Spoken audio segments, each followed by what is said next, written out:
सुनहरी धूप से नहाए हुए एक धूप से सराबोर पार्क में राहुल और अमित एक बेंच साझा करते हैं। उनकी हंसी शांत हवा में गूंजती है। उनके चेहरे युवा सपनों से चमकते हैं, जो एक साथ मिलकर बनाए गए भविष्य में अटूट विश्वास से प्रकाशित होते हैं।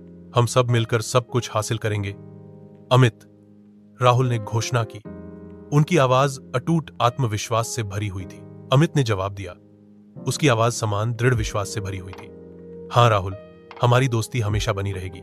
ऊपर चंदवा से धूप छनकर आती है, जो उनके चारों ओर धब्बेदार छायाओं का एक मोज़ेक बनाती है। इस पल में उनका बंधन स्पष्ट है, एक अटूट समझौता प्राचीन पेड़ों की चौकस निगाहों के नीचे सील है। राहुल अपने कमरे में बैठा है।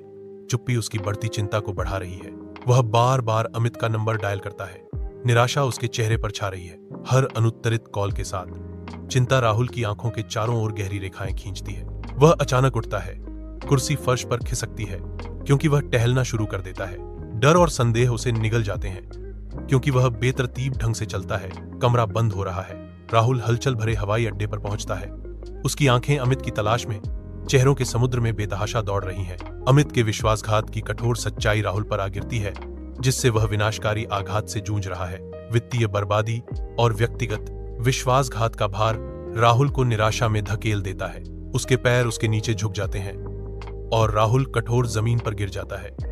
उसका शरीर असंतोषजनक सिसकियों से भरा हुआ है।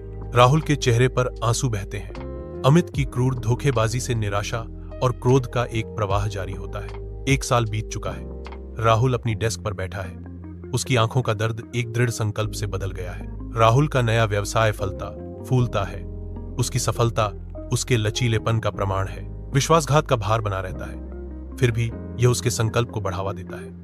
अमित ने मुझे धोखा दिया, लेकिन उसने मुझे मजबूत भी बनाया। उसकी आवाज दृढ़ संकल्प के साथ कठोर हो जाती है, क्योंकि वह कसम खाता है, अब मैं इतनी आसानी से किसी पर भरोसा नहीं करूंगा। कमरा धुंधला हो जाता है, क्योंकि राहुल की निगाहें तेज हो जाती हैं, जो विश्वासघात की आग में बनी एक नई ताकत को दर्शाती हैं।